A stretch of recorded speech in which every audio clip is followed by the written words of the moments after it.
Mas a gente também tem que... E assim eu gostaria que vocês participassem da aula, né? E não só ficassem de ouvinte. Né, Matheus? É verdade, prof. Então, hoje até nós vamos ver um conteúdo que é bem interessante na área de vocês. Eu falo demais, prof, por isso que eu não participo. Ah, sim. O professor já fica quando eu começo a falar, já fica louco. Sério? Mas não deveriam, tem que... É essa interação que enriquece a aula, né? Porque, às vezes, o teu exemplo serve de exemplo para um outro colega, a tua dúvida serve também a dúvida dos demais, né? E a gente não tem como melhorar se alguém não falar. Professora, está muito rápido, está muito lento, não entendi esse exercício e tal, né? Eu estou corrigindo os exercícios ali, já estou vendo que está dando na trave da atividade da semana passada. Né? Então, é porque não houve um entendimento do assunto, né? Mas vamos lá. Então, vamos começar com a nossa aula. Professora? Fala. Quando eu tive uma dificuldade, não consegui enviar a atividade para a senhora, tem como abrir o prazo de novo ou não tem mais? Olha, é assim, se eu corrigir a atividade, eu não abro mais, Matheus. Uhum. Ah, não, tranquilo, prof, tranquilo. E eu já estou corrigindo, então, porque se vocês não conseguem fazer, vocês entram no WhatsApp e falam comigo, professora, fechou ontem, eu não consegui fazer a atividade, pode abrir para mim, daí eu vou lá e abro. Uhum. Né? Você deixar assim, né, passou uma semana, né, Matheus? Ah, não, tranquilo, tá certo, senhora, tá certo. Tá? Então, vamos lá para o nosso conteúdo de hoje. Uma sexta-feira bonita, uma temperatura boa.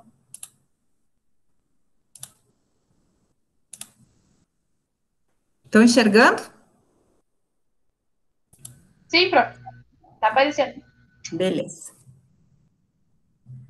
Bom, nós vimos na aula passada, então a gente viu lá os pensadores, né, que contribuíram com a qualidade, depois a gente viu as eras. Alguém lembra das eras? Querem dar uma contribuição? Vão chutando aí, chutando não, vão dizendo as eras que vocês se lembram.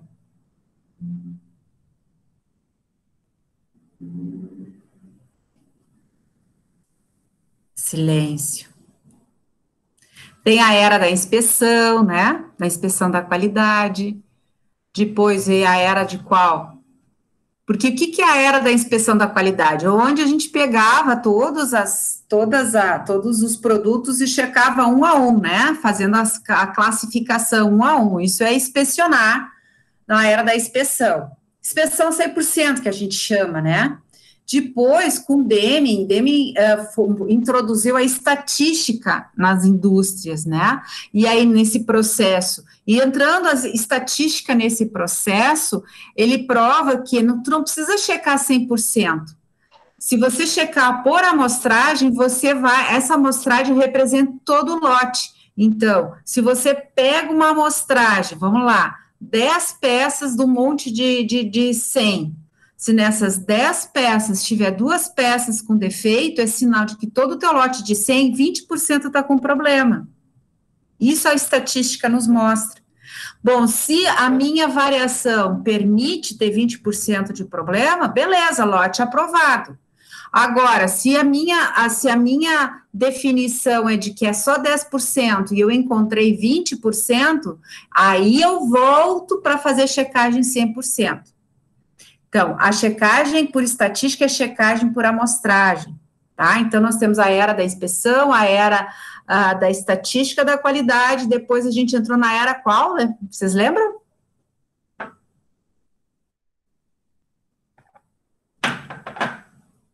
A era da garantia da qualidade. Qual é a diferença da garantia da qualidade para de estatística, gente?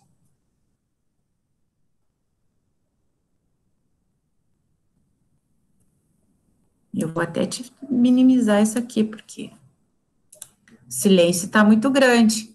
Ninguém lembra o que é a era da garantia da qualidade? Olha só, você começa produzindo altas produções, muito refugo, muitas peças ruins. Aí você começa a inspecionar 100%, para que não vá para o cliente, para que não vá para o cliente, mas a produção errada saiu, a produção com defeito saiu, só não foi para o cliente que antes ia. Aí a gente vê que a gente pode fazer um controle de forma estatística, então eu faço por amostragem e também, se está abaixo, se está acima do meu permitido, checa tudo para quê? Para não ir para o cliente, porque meu cliente é o importante, né? Depois que eu entro na garantia da qualidade, na era da garantia da qualidade, eu começo a pensar o seguinte, por que eu gero tanto refúgio? Isso é dinheiro jogado fora. Isso é custo, porque ali eu já botei matéria-prima, ali eu já botei mão de obra, ali eu já botei a máquina, né? O tempo da máquina, que podia estar produzindo coisa boa, produziu coisa ruim. Então, eu vou controlar o meu processo. Se eu controlar o meu processo, o que vai acontecer? Ele não vai gerar tanto refúgio, porque, de repente, é a minha matéria-prima. Então, se eu checo a minha matéria-prima no recebimento, eu já garanto que a matéria-prima não tem problema. Aí, se eu checo lá a peça no primeiro processo desse meu produto, e eu ali também verifico, opa, se aqui tem problema, eu já corrijo aqui. Eu não acrescento todo o custo, não agrego todo o custo que ainda tem por vir, né? E assim sucessivamente. Mas não é só até a peça em si. Eu vou controlar, por exemplo, a temperatura da máquina. Se a temperatura da máquina variar e vai me gerar refúgio, então ela é um ponto crítico, eu tenho que controlar ela. Então, eu tenho que ter uma verificação para ver se a temperatura se mantém, se ela sobe, se ela desce. Enfim, então, isso é garantia da qualidade. Eu estou garantindo que o meu processo é eficiente, é controlado, daí o meu cliente diz assim, mas tu me garante que as peças vão vir boas? Sim, pode me visitar, olha aqui, ó, eu controlo quando a matéria-prima chega, eu controlo quando passa o primeiro processo, o segundo processo, terceiro processo, todos os equipamentos são acompanhados, e lá no final eu ainda faço uma amostragem de qualidade. Aí o cliente vai dizer, realmente. Aí o acionista vai dizer, que bom diminuir os custos, porque de reduzir o refúgio, porque você conseguiu parar antes de gerar e resolver o problema, tá? Então, nós temos, mas parou por acaso a amostragem, o controle estatístico de qualidade? Não, tem que controlar. Parou a inspeção em 100%? Não parou. Parou, houve uma redução em função de que você está conseguindo dominar o teu processo, controlar esse teu processo e não gerar o refúgio, né? Depois a gente entra, então, na área da gestão da qualidade total. O que é isso? Bom, se na minha garantia da qualidade, eu garantia que a minha matéria-prima era boa, meu processo era bom, e eu garantia, meu estoque era bom, não danificava o meu produto, porque o cliente recebia o produto em condições. Na gestão da qualidade, entra ainda mais outros setores, né? Outros departamentos, todo mundo é responsável. Na gestão da qualidade, lá desde a concepção do produto, desde o projeto, o projetista tem que pensar nessa questão da qualidade. O setor de vendas tem que pensar, todo mundo tem que pensar, todo mundo tem que trabalhar para um fim só, que é tudo estar trabalhando com qualidade, é tratando bem o cliente, é tratando bem o funcionário, é dando lucro para a organização, né, é não gerando refúgio, é dando emprego para que a tua contribuição para a sociedade, né, que a empresa, ela também deve uma satisfação para a sociedade, isso é gestão da qualidade total. E quem é o líder dessa gestão da qualidade? Veja, quando a gente fala em inspeção da qualidade, o líder é o setor de controle de qualidade, né, e tem empresas que não tem nem setor de qualidade, ele coloca lá um auxiliar de alguma coisa que faz a seleção, tá? Daí, quando você já tem um departamento de qualidade, você já começa a trabalhar mais, a estudar processo, né? E depois você tem a garantia da qualidade, que você já tem um departamento da qualidade, que esse departamento ajuda a melhorar os processos, a identificar os problemas, a treinar as pessoas para que ela tenha essa cultura da qualidade. Então, eu estou falando departamento, ó. Eu parei na garantia com um departamento, mesmo que a produção já enxergue que tem que trabalhar com qualidade e a cultura já chegou ali, né? Vários setores já entrou essa cultura da qualidade, mas são departamentos. Qual é a diferença de gestão da qualidade total quanto liderança? Quero saber quem é que me diz isso.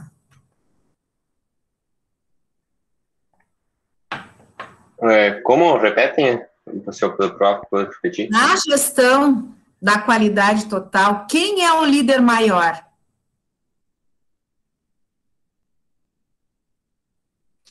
Na garantia são os gerentes dos seus departamentos, né?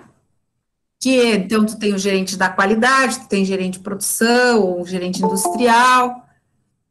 Mas no caso quando a empresa diz assim, nós temos uma gestão da qualidade total, ou gestão da qualidade somente, porque total não se fala mais.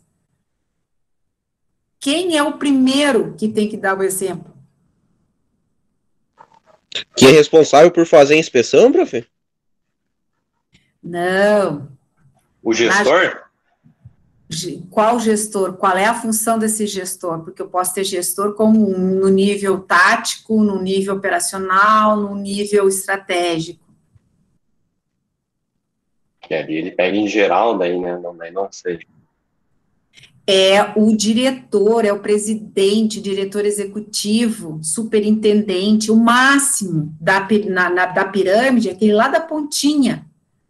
Esse tem que ser o primeiro a reconhecer que a organização precisa trabalhar com qualidade e tem que segurar essa bandeira. Quando a gente fala em gestão da qualidade, é porque o diretor executivo, a denominação que for dada, né, para a pessoa principal da organização, tem que ser o primeiro a querer a qualidade, trabalhar com qualidade, exigir qualidade, fazer reuniões, enfim, a qualidade tem que estar intrínseca já dentro de todos os processos e de todos os departamentos. Só assim a organização pode dizer que tem gestão da qualidade, senão ela não tem gestão da qualidade. Muitas, hoje ainda se confundem dizendo que tem gestão da qualidade, na verdade tem garantia da qualidade. Ela garante que o produto está lá certo para o cliente, mas isso não quer dizer que ela tem gestão da qualidade. Por isso que hoje a gente vai ver um pouquinho quem são, né, quem são os clientes de uma empresa e as dimensões da qualidade. Aí isso vai ajudar vocês a entenderem um pouquinho mais. Então, agora eu vou botar aqui a nossa lâmina. Ó, objetivo de uma empresa, ela só existe e sobrevive, né, porque ela satisfaz as necessidades das pessoas. Porque se ela não satisfizer as necessidades, ninguém vai mais consumir, ela não tem mais razão de existir. Então, baseando nesse fato, em primeiro lugar, né, ela tem que atender aos clientes, ou consumidores, que é a razão da existência de uma empresa. Né, ela é criada para oferecer algo para alguém, né, que é o seu cliente. No entanto, né, ela tem outros clientes, como os empregados, ó, também são importantes para que a organização justifique sua existência. Por isso, deve se esforçar para dar um salário justo, respeitá-los como seres humanos, oportunizando crescimento na organização e no ambiente adequado. Para eu dizer que a minha empresa tem gestão da qualidade, eu vou lá numa auditoria, eu quero ver como é que você faz a gestão dos teus empregados. Como é que está o salário? Está dentro do mercado? Tá. Ou está abaixo? Né? Quais os benefícios que você oferece para os seus funcionários? Como é que você oferece treinamento? Você, quando surge uma vaga, você aproveita a mão de obra interna ou sempre busca externa? Claro que as vagas vão depender da qualificação exigida, né? E se você não tem internamente a qualificação exigida, aí você tem que buscar externamente. Mas o funcionário, ele tem pelo menos ele pode pelo menos ter a aspiração de crescer dentro da empresa? Não, aqui o negócio é o seguinte, você entrou assim e vai morrer assim, né? Então, como é que é a liderança? É autocrática ou democrática? Autocrática é só eu mando e você obedece, não quero te ouvir, tua opinião é desnecessária, né? Faça o que eu te mando. Isso não é qualidade, né? Isso não se faz qualidade num ambiente autocrático. Já começa por aí. Trabalhar com qualidade já te remete a ser um líder democrático, porque você tem que ouvir teus funcionários. Porque depois, quando a gente for ver as metodologias e as ferramentas, não existe nenhuma que você trabalhe sozinho, né? E, enfim, depois a gente vai ver. Mas, então, ele tem que atender ao cliente, ele tem que atender ao empregado dessa empresa. Depois, o terceiro agente importante é o acionista. Por quê? Porque uma empresa deve dar lucratividade. Quem é a pessoa que coloca dinheiro dentro de uma empresa e que não quer que reverta também em mais valores? A não ser numa filantropia. Aí, beleza. Mas as pessoas não crescem financeiramente só fazendo filantropia, né? Elas precisam ter retorno. Então, onde não me dá retorno, eu paro de investir, ou até retiro o meu dinheiro. Quer dizer, uma pessoa que abre uma empresa e começa a trabalhar, e não dá lucro, e passa-se os anos e nunca dá lucro. Eu só trabalho aqui, eu só me incomodo, eu só sofro. Claro, eu tenho o prazer de ter a minha organização, eu tenho a satisfação de fazer aquilo que eu gosto e tal, mas uma hora há um limite, né? Eu quero ter retorno financeiro. Então, o terceiro agente de uma empresa é essa empresa dar lucro, né? O quarto agente afetado pela organização é a sociedade, vizinhos, que devem ser respeitados por meio de controle ambiental, gerando empregos, pagando impostos. Então, a sociedade também, ela é um agente na qual a empresa, de alguma maneira, tem que dar satisfação e tem que dar uma contribuição em contrapartida dela te aceitar ali dentro daquela cidade, daquele local, né, comprar os teus produtos, né, tem que ser uma via de duas mãos, e eu colocaria ainda o quinto agente, que seria os fornecedores, que hoje a gente tem que chamar de parceiros, né, não só fornecedores, mas sim parceiros. Por quê? Porque eles te ajudam como você ajuda, também tem que ser uma via de duas mãos. Uma empresa onde suga o fornecedor, você pode ter certeza que amanhã ele está procurando um outro cliente, né, e ele vai te deixar na mão, né, ou ele vai, o produto dele vai baixar de qualidade, já que você não quer pagar um preço justo pelo produto dele, né. Então, a empresa sabe que ela que ela tem esses 4 agentes para responder, né, dar uma resposta, interagir, né, para ela sobreviver, se manter, e principalmente para também trabalhar com qualidade, né. Você pode fazer um produto de qualidade tendo os funcionários insatisfeitos? Dependendo do processo, sim, né, mas não vai conseguir tanta produtividade, redução de custos, se você não tiver a sua equipe satisfeita, porque ela não vai se preocupar com isso, porque ela está insatisfeita.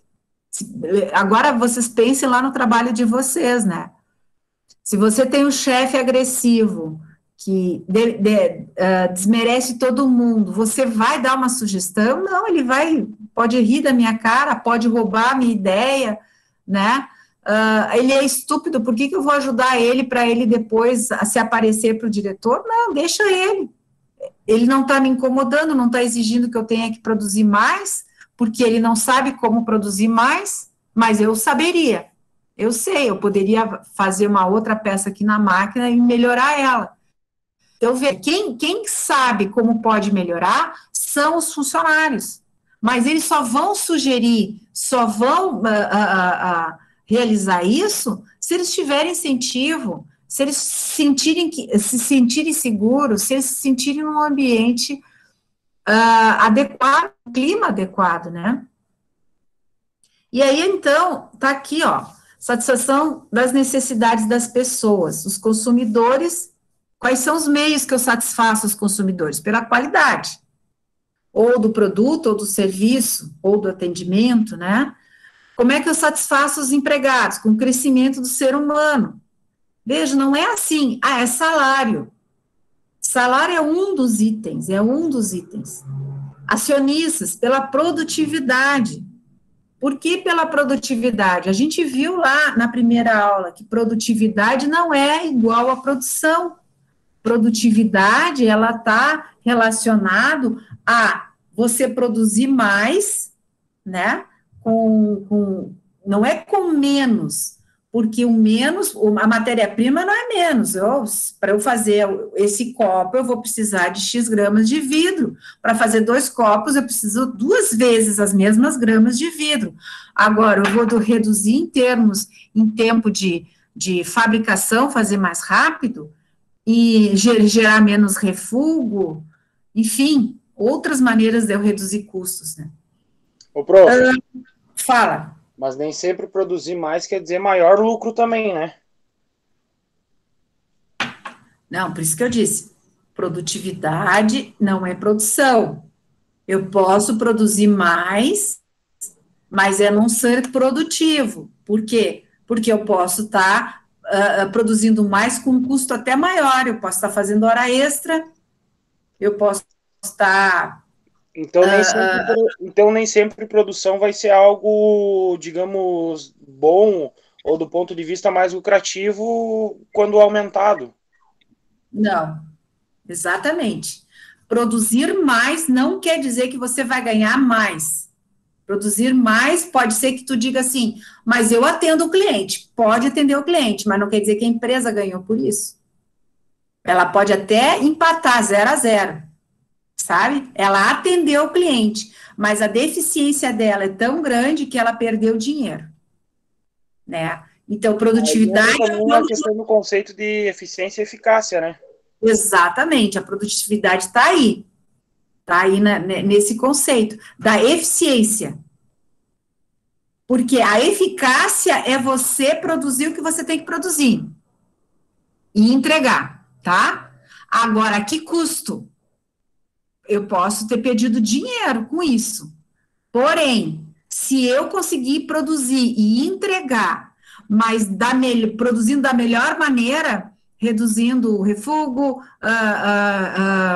produzindo, antes eu produzia 100 peças em 8 horas, agora eu produzo 120 peças em 8 horas, e isso é produtividade. Se nessas 120 não aumentou o refúgio, porque eu aumentei a máquina, se ela não consumiu, e por isso, se aumentou o refúgio, aumentou o preço, porque todo aquele refúgio tem que ser rateado nos produtos bons, né? Ele, de alguma maneira, vai ser...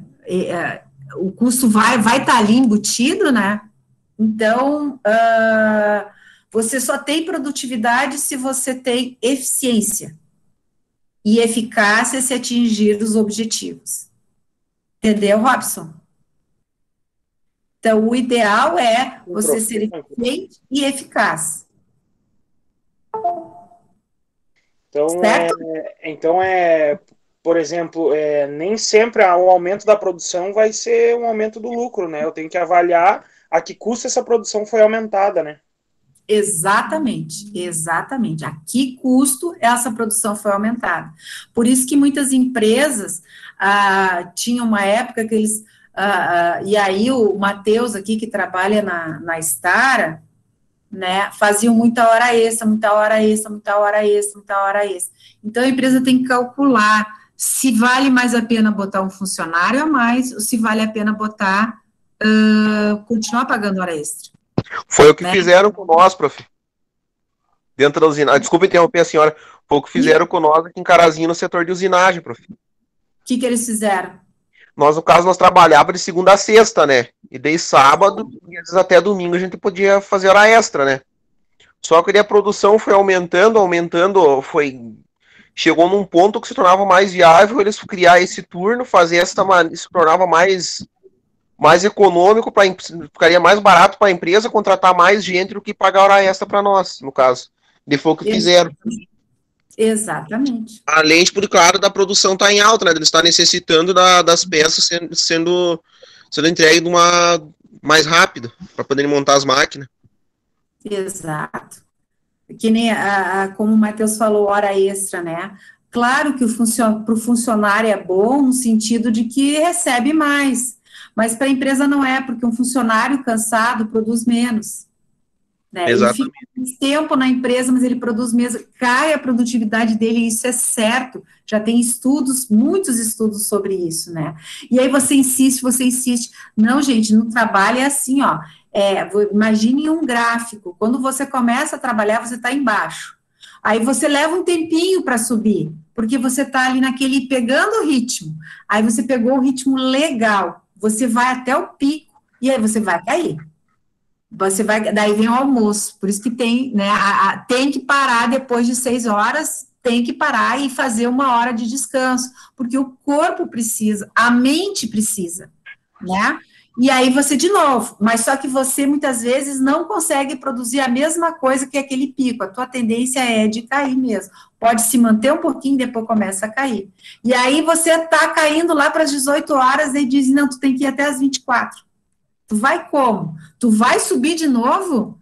Cara, tu tem que ter um gás muito grande para conseguir subir, senão tu vai ficar tu pode estabilizar mais por baixo, e a empresa ali tá perdendo. Se ele bota uma outra pessoa que tá descansada, ela vai produzir, vai criar o mesmo pico, que depois vai cair, né? Foi o que no final claro, isso essa questão de colocar um funcionário a mais ou a menos, tem que estudar, tem que calcular.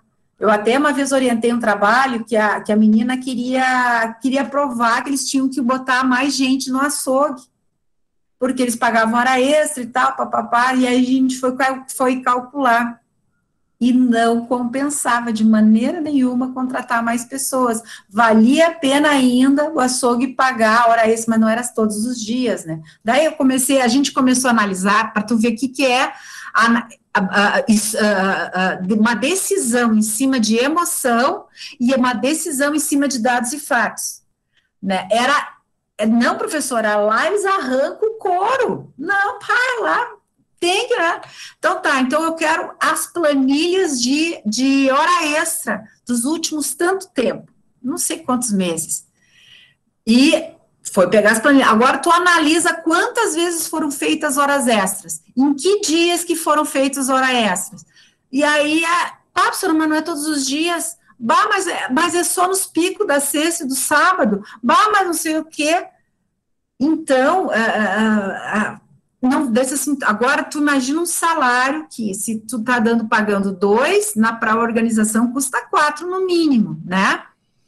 Então, são 4 mil. Aí, quanto que ele gasta de hora extra? E claro que depois tem para as férias, é calculado, né? A gente sabe disso, mas calcula tudo isso, era aluno do RH, tinha que saber calcular. E ela calculou, e no final do trabalho, ela disse, realmente, eu pensava uma coisa, mas realmente a organização tá certa, assim, só daí deu outras sugestões para melhorar o ambiente ali das pessoas, né? Mas vejam, isso é a emoção, a gente assim fica, não, mas vamos botar na ponta do lápis, né? Isso também, viu, Robson, isso é produtividade também, né? É custos.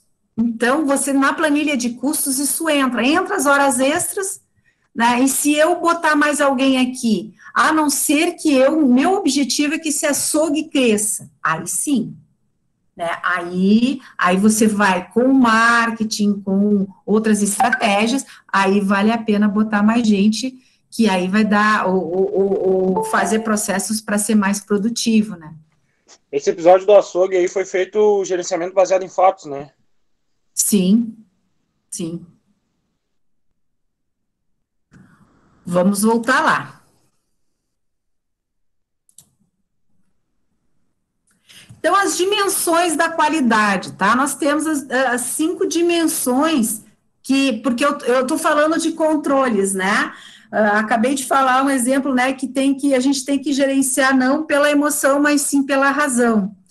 Então, aqui, conforme o Bonato, para entregar ao nosso cliente um produto que ele deseja, é preciso controlar a sua qualidade. A questão é controlar o quê? Né? Às vezes as pessoas se empolgam e botam para controlar tudo tem que ser monitorado.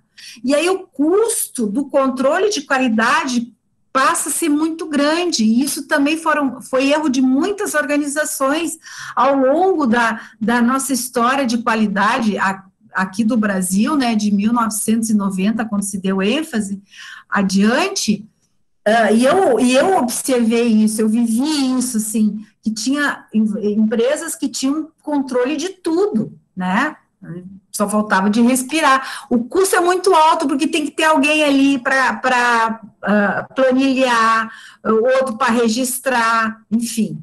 Então, o que tu tem que controlar? O que vai se medir para controlar a qualidade do produto ou serviço? Aí a gente entra nas 5 dimensões. Bom, qualidade intrínseca. O que eu tenho que controlar na qualidade intrínseca? O que é qualidade intrínseca? Características específicas do produto que definem a sua adequação à necessidade do cliente. Então, quando eu falo em qualidade intrínseca, eu literalmente estou falando lá daquela boneca Barbie, que a Barbie original tem que dobrar o bracinho, tem que dobrar a mãozinha, tem que ter aquela borrachinha macia, né, e ela tem que ser toda dobrável e tal. Então, eu vou cuidar essa qualidade, quer dizer, o que o meu cliente busca numa boneca Barbie? Ela tem que ser toda móvel, o cabelo não pode cair na primeira, a maquiagem dela tem que ser perfeita, isso na produção, eu não estou falando de projeto, né? Projeto é como tem que ser o cabelo comprido, com o fio dessa cor, eu já estou na produção, tá? Para atender as exigências da especificação do produto. Isso é qualidade intrínseca. No caso de um serviço, mas eu não produzo nada, é o meu serviço. Bom, eu vou fazer uma instalação elétrica, então, qual é a qualidade do meu serviço ali? Aí eu vou ver, se eu checar o serviço, vamos supor ali na Stara, quando eles fazem as instalações, né, daqueles equipamentos ali, de software e tal, é testar se o software funciona, se quando o trator, enfim, o veículo que for ali, que for ligar, o painel tem que ligar isso, se não ligou, foi mal feita a instalação, e isso é a qualidade intrínseca do serviço, tá? Porque as peças já estão ali, então agora é as ligações. Custo, refere-se ao custo operacional para produzir o produto. O custo é componente gerencial de preço e, portanto, se torna uma dimensão significativa. Então, outra dimensão da qualidade é preço. Lembram lá do conceito de qualidade lá do Falcone, que ele fala que é a qualidade no preço, quer dizer, um preço justo, um preço compatível com o cliente que você quer oferecer, né? E para isso eu tenho que me voltar para dentro da minha organização. Se eu não tenho um produto extremamente inovador, que ninguém tem, quem define preço é o cliente. O cliente diz, eu pago isso para eu ter esse produto ou esse serviço. Não, eu não pago, no máximo eu pago, diz assim, eu quero vender esse controle remoto aqui por R$100. Bom, quando surgiram os controles, televisões com controle remoto, e não tinha controle remoto para vender esses universais, nossa, você pagava o que pediam, né? Normalmente, a própria empresa da televisão, por acaso, quando vendia o controle remoto, né, caríssimo, até que veio os controles remotos universais, que no início foi caro. Por quê? Porque tinham poucos vendendo. Hoje tu compra no camelô. Então, se eu entrar numa loja e a loja me cobrar R$100, eu não pago isso. Eu sei que tem mais barato. Ah, mas tu tá aqui, veja essa loja aqui tem confiabilidade, tem isso, tem aquilo. Eu sei de tudo isso, mas também sei que se eu comprar lá naquela lojinha, que vai me cobrar R$20, vai estar da mesma qualidade. Vocês estão entendendo? Então, o preço é o cliente que hoje em dia está estipulando. Ele diz assim, eu te pago no máximo isso. Aí a empresa tem que se voltar, mas para a loja vender a R$20, quanto que eu tenho que vender como fabricante para ela? E ainda ter uma margem de lucro, né? Então, eu vou ter que vender para ela no máximo a 10, para ela vender a 20, para ela ter 100% em cima. Aí, bom, para eu vender a 10, quanto que tem que ser o meu custo? Né? Aí você volta para as planilhas e aí você vai fazer esse estudo e buscar esse resultado. Então, refere-se ao custo operacional produzido do produto. Custo é um componente gerencial do preço. Então, se no meu processo eu tenho muito refúgio, muita peça danificada, mas eu não estou mandando para o cliente, mas essa peça já custou R$5, porque ela já está pronta e não pode ser usada. Vai para o lixo, em outras palavras, né? Ou vai para reciclagem, mas ela tem todo esse preço agregado. Então, assim, me custou para fazer 100 peças, vamos lá, daí isso é nas disciplinas de custos vocês veem, né? Então, vamos lá, se 100 peças me custou para eu fazer, né? Vamos lá, eu vou inventar aqui, tá? R$50 para eu produzir 100 peças, só que dessas 100 peças, então, eu levei para lá.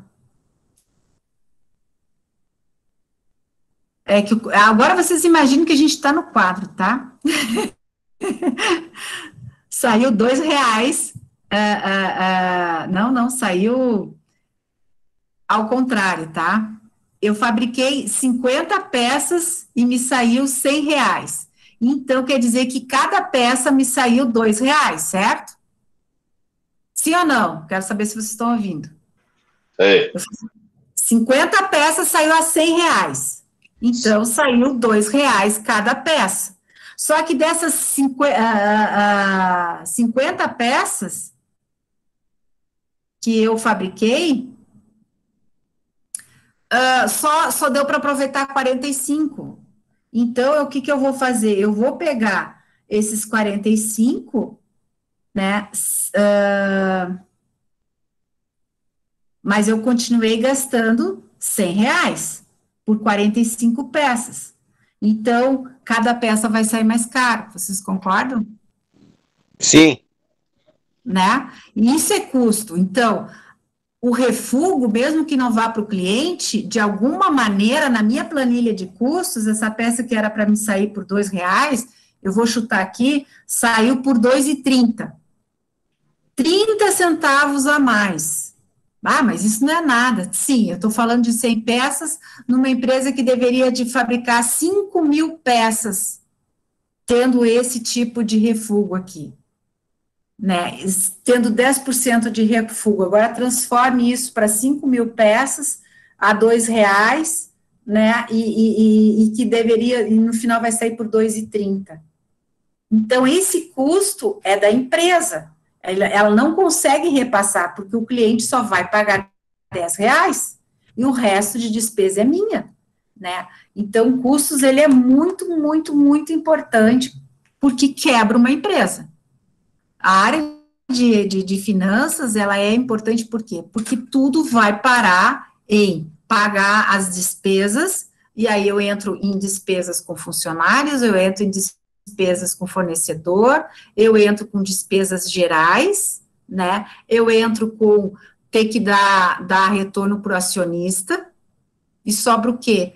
E eu tenho que reinvestir na empresa. Ah, mas por que tem que reinvestir? Por quê? Porque as máquinas começam a ficar obsoletas, porque eu tenho que trocar o veículo que já está lá com 5 anos, já está com lá trocentas mil quilometragens e vai quebrar. Eu tenho que trocar um cilindro numa empresa, gente, e aí o Matheus está aí e outros também, um equipamento não é barato, não é barato. Uma vez, onde eu trabalhava, quebrou o cilindro corrugador e quebrou por uma manutenção mal feita. Por quê? Porque não podia parar a máquina. Por que não? Porque temos que produzir. Lembra que eu falei o que é eficiência, né? Eles produziam refúgio, geravam muito refúgio, né? Porque o cilindro precisava de manutenção, quebrou, 50 mil reais. E isso há 20 anos atrás. Imagine o que era esse dinheiro. E daí não é só o dinheiro. Vocês acham que as oficinas, as fábricas têm cilindros com tamanhos especiais só para aquela máquina em estoque? Claro que não, né? Aí tu tem que mandar fazer. Quanto tempo leva para fazer uma peça dessas, né? Então, é muito importante, né? Entrega. Abrange entregar a quantidade, o local e a hora certa, né? Nos casos de serviços prestados da mesma maneira, né? Onde engloba o tempo de espera numa fila, o tempo de serviço propriamente dito, né? A qualidade do atendimento.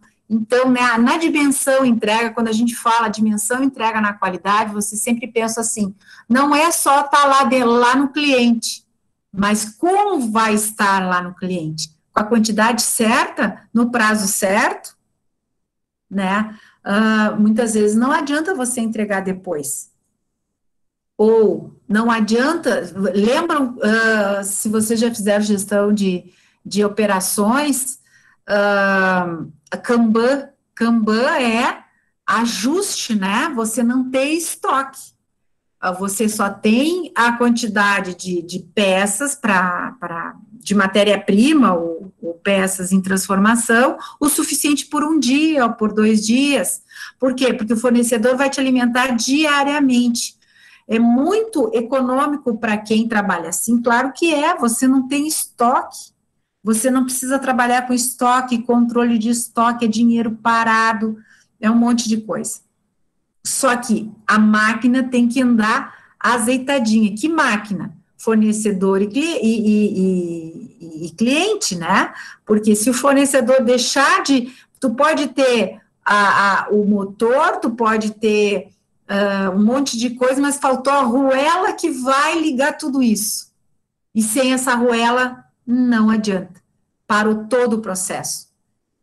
Né? Então, isso é trabalhar com qualidade, quando você realmente se preocupa e realiza isso, né? Uma entrega no local, na quantidade, na hora certa, né? E assim é atendimento, quer dizer, às vezes, o vendedor lá se estrupiou para convencer um cliente a comprar, né? Negociou várias e várias vezes, até que o cliente resolveu comprar o dito, né? Tá, daí disse assim, não, agora você passa aqui para esse setor que vai, enfim, dar continuidade na venda, e ali ele é mal atendido. Ele é capaz de desistir da venda, né? Então, as empresas, né, ninguém é sozinho, ninguém trabalha sozinho. É tudo uma engrenagem, e se uma não está funcionando direito, ela pode estragar todas as outras, né? Então, uma pessoa mal treinada, desinformada, ela pode estragar todo um trabalho de um colega que tenha feito antes, né, de convencimento, de negociação e tal. Segurança. Cliente e a equipe o cliente e a equipe trabalho devem se sentir. A equipe de trabalho, aqui faltou um D, ó. O cliente e a equipe de trabalho devem se sentir seguros ao utilizar. Isto é, o produto não deve causar danos físicos aos usuários, né? Esse conceito hoje abrange, inclusive, respeito à natureza, combate qualquer forma de depredação de recursos naturais. O conceito de segurança liga-se à confiança e exatidão. Então, tem a segurança do produto, para que quando o cliente utilizar o produto não sofra nenhum dano com isso, né? Vocês sabem que tem facas que não cortam reto, assim, que vocês já viram? Vocês já experimentaram? Você vai cortar um legume e sai enviesado? Opa! Isso aí é segurança, né? Então, a qualidade não sei, daí é de quem faz faca, né? Tá aí. E aí me contaram, disse, não, exatamente, uma faca mal feita, ela não faz um corte reto, ela vai indo para os lados. E eu peguei uma faca que eu fui cortar legumes, picar, e o legume estava indo enviesado. Eu disse, mas isso aqui vai cortar meus dedos, né? Então, isso é qualidade na segurança do produto, não me dá segurança essa faca. Isso é um perigo. É um perigo. Imagina alguém mais distraído que não olha e pensa que está cortando e daqui a pouco está se machucando, né? E assim, então, tem vários produtos de engate que pode pegar teu dedo, pode, enfim, e também o próprio funcionário, a equipe de trabalho, né? Pode vir a se machucar. Isso está erro. Onde é que está o erro? Vocês acham? Onde é que pode estar o erro aí na qualidade?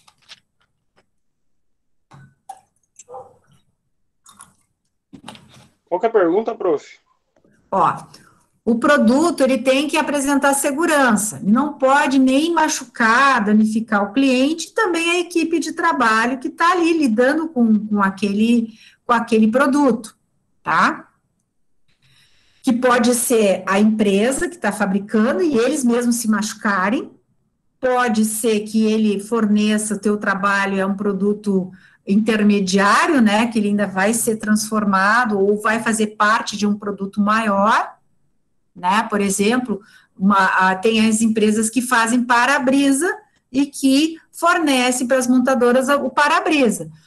Para a fábrica de para-brisa, o para-brisa é produto final.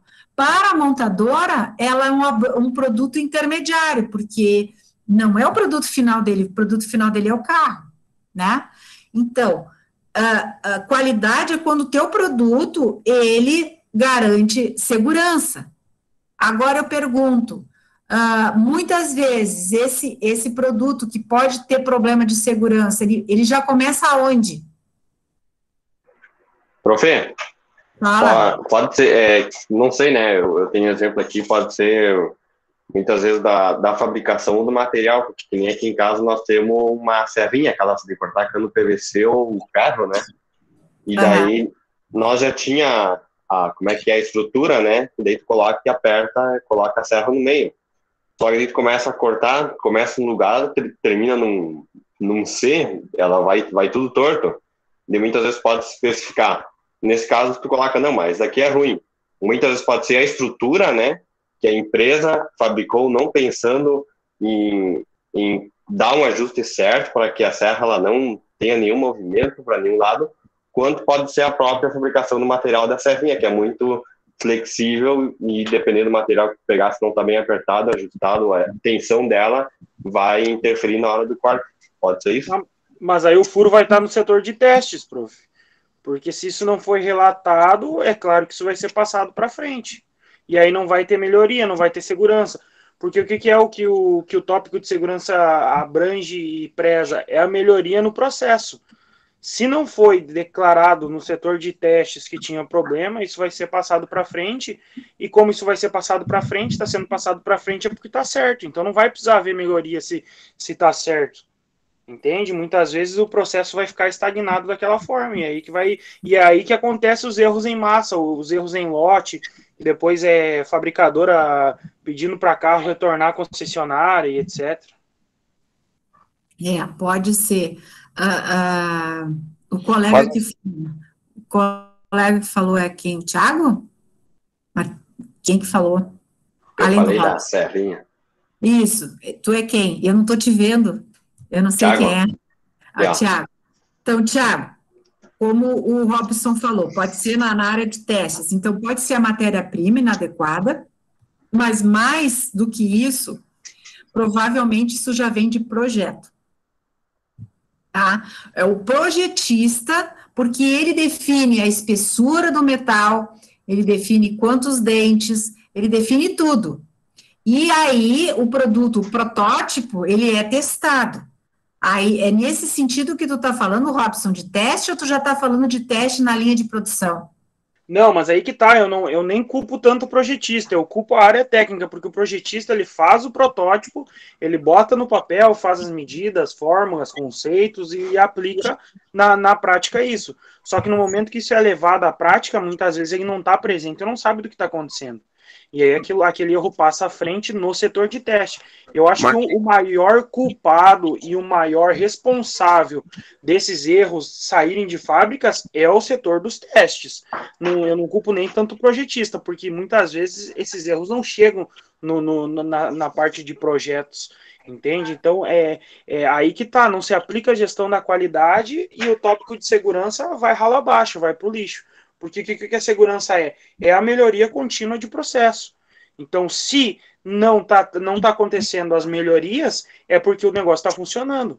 E é aí que sim que ocorrem os erros em massas que eu já citei. Fala, Thiago. Não, eu só estava desligando o microfone. Ah, tá. É bem isso mesmo. Aí depende de cada organização, né, Robson? Porque tem empresas onde o engenheiro ele projeta e ele é responsável por todo o produto, né? Toda essa concepção. Então, ele também é responsável pelo teste. Agora, se eles, porque uma coisa, o projetista não é só aquele que desenha, né? Ele faz a concepção do produto, né? Pode ele desenhar ou não, ou passar as medidas para quem precisa desenhar, depois ele vai lá na produção, ou vai lá no laboratório que fazem os protótipos, né? Ele tem que acompanhar todo esse processo. Claro, não, com certeza, eu concordo com a senhora, mas o que acontece é o quê? O que eu digo, não estou tirando a parcela de culpa do projetista. Eu acho que com certeza ele tem, mas ele não é o maior protagonista desse processo errôneo, entende? É claro que todo o processo ele deve ter um acompanhamento no começo, quando implantado, e isso é necessário desde a parte do projetista, se precisar, vai a campo, muitas vezes hoje isso não ocorre, vai a campo, vai lá no chão de fábrica, vê como é que está saindo o que foi criado, né?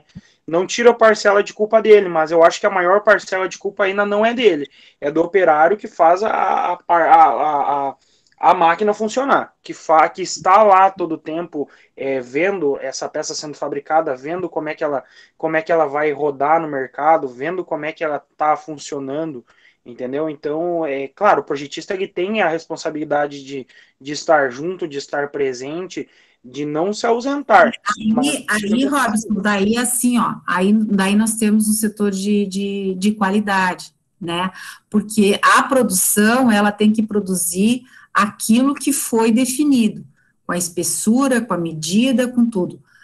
O que tu faz no setor de qualidade, né? Você pega uma amostra e vai testar, né? Então, esse teste, por exemplo, o que aconteceu com o Thiago, ou estão usando produtos de má qualidade, de forma consciente, ou a serra não é para aquele tipo de corte de matéria-prima, no caso, os canos. Se é para cortar, se lá no lembrete diz assim, ó, é para cortar canos e que é para ser usado na máquina X, para instalar aquela reposição de serra, né? E ela está cortando enviesado, realmente, ela é o problema.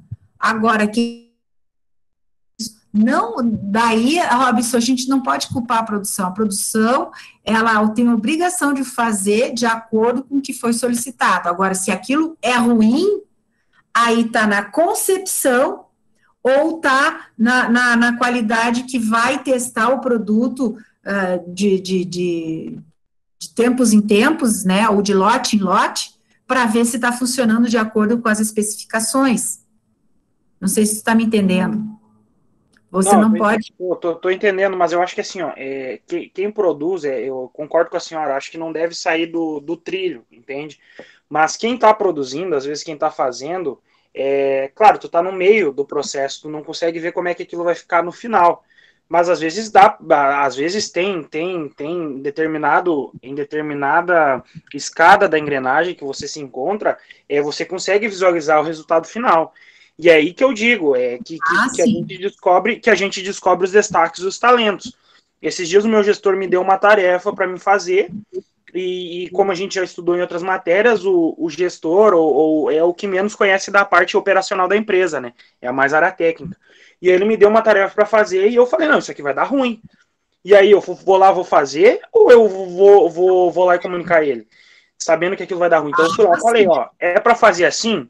Não, é para fazer assim, mas vai dar ruim aqui. Não, faz assim que se der ruim eu assumo. Então, beleza? Entendeu? Então, acho que assim, ó, isso que nós estamos hoje em dia, que está acontecendo é a geração 5.0, a robotização dos funcionários. E é isso que as empresas não precisam.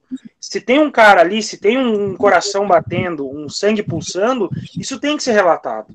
Ó, cara, eu acho que vai dar ruim lá, verifica lá no final, lá, como a forma que está fazendo essa peça, a forma que está saindo. Claro, muitas organizações, no outro lado da balança, não dão essa abertura para o funcionário. Mas se existe essa abertura, se é possível relatar, eu acho que isso tem que ser relatado. Sabe? Não, de certa forma, né? Tu tá bem veemente porque tu viveu isso, né? Então, é muito interessante. E isso é proatividade, né? O que tu fizeste tu foi proativo, ó. Vai acontecer, tu não vai deixar acontecer para dizer, ó, aconteceu, vamos arrumar? Eu tenho a solução. Precisa ser proativo, corrigir. Melhor é nem deixar que o erro aconteça. Exatamente. Né? E se aquele processo desse errado, ia cair em quem? No meu gerente ou em mim que fez sem relatar? Ia cair em mim, porque ele ia me dizer, poxa, eu te mandei fazer um negócio, tu faz um negócio, e tu sabe como é que a máquina anda, como é que a coisa funciona, e você fez mesmo assim sabendo que dá ruim. Ah, mas você mandou, poxa, mas podia ter me falado, né? E aí eu tô trabalhando contra a minha organização. Então aquele erro ia sobrecair, querendo ou não, na frente ia sobrecair sobre a minha pessoa, sobre as minhas funções, as minhas delegações. Né? Então é essa coisa de trabalhar engessado. Não, ó, eu vou fazer. Vai dar ruim, já tô te falando aqui que tal determinado ponto vai dar ruim lá na hora de descarregar essa carga aqui, vai dar ruim lá. Quer formatar dessa forma? Quer seguir dessa forma? Quer seguir por esse caminho? Não, pode seguir, é urgente, temos que fazer. Ok. Ah, deu ruim? Você aprovou. Né, eu te falei, não deu ruim, beleza, que bom. Né, mas a minha parte eu fiz. Exatamente. Conhecendo do processo, né? Claro. Com certeza. Bom, e também a quinta dimensão, né, é a moral. Né? O gerente sabe que o produto a ser entregue ao cliente é aquele produzido por sua equipe. Portanto, se ele deseja um produto de qualidade, deverá promover um ambiente de qualidade, que é a única forma de assegurar a satisfação. Foi o exemplo agora do Robson, né? Depende do ambiente. Se você quer qualidade, você tem que ter um ambiente de qualidade. Como é que vai ter um ambiente de qualidade se eu não ouvir o meu funcionário? Foi o que o gerente dele fez, ouviu o Robson e disse, não, toca mesmo assim. Mas ele poderia esculachar, mas quem é tu para dizer? Eu estou mandando, eu sei o que deve ser feito, né, Robson? E tu ia interpretar de que maneira? Quando acontecer de novo, você iria, por acaso, apresentar para ele? Provavelmente claro que desse errado, que caísse sobre ele, né, ou sobre mim, né, mas exato. Aí tá, por isso que eu disse, vai de cada cultura organizacional de cada empresa, né, lá na empresa a gente tem muita abertura, a gente tem a gente pode dar esse feedback, mas tem empresas que eu sei que não tem como, né, se torna inviável, impossível. Então tá aqui, ó. a qualidade total, né, para satisfazer as necessidades das pessoas em termos de qualidade. O que eu estou falando na dimensão qualidade? Produto, serviço, rotina. Por que a gente coloca a rotina aqui? A gente coloca a rotina porque a fabricação, a aplicação de serviço, a oferta de serviço, isso é rotina, eu estou sempre fazendo, né? Claro que eu preciso de rotina para depois fazer a melhoria, né? Eu preciso da repetição para daí eu melhorar. Pessoas atingidas, o cliente e a sociedade. Custos, envolve custos e preço. Quem que eu afeto? O cliente, eu afeto o acionista, eu afeto o empregado, eu afeto a sociedade. Veja que essa dimensão custos, ela afeta os quatro agentes que a empresa está envolvida, né? Entrega, prazo, local, quantidade certa, vai atingir quem? O cliente. Moral, vai atingir quem? O empregado. E segurança, os empregados e os usuários, que daí é o cliente, o empregado e a sociedade, né? Então, essas 5 dimensões da qualidade, elas são importantes vocês saberem, né, botarem na cabeça que não é só a qualidade intrínseca, tudo que está por trás disso também importa, para se dizer que eu trabalho com qualidade. Eu posso só trabalhar com qualidade intrínseca? Pode, não tem problema nenhum. Você se sustenta assim, a empresa consegue sobreviver, consegue atender o acionista e o cliente, porque quando tu só trabalha com a qualidade intrínseca, não quer dizer que tu está trabalhando com o teu funcionário, né? Mas, se você quer trabalhar com gestão da qualidade, você tem que trabalhar com essas 5 dimensões.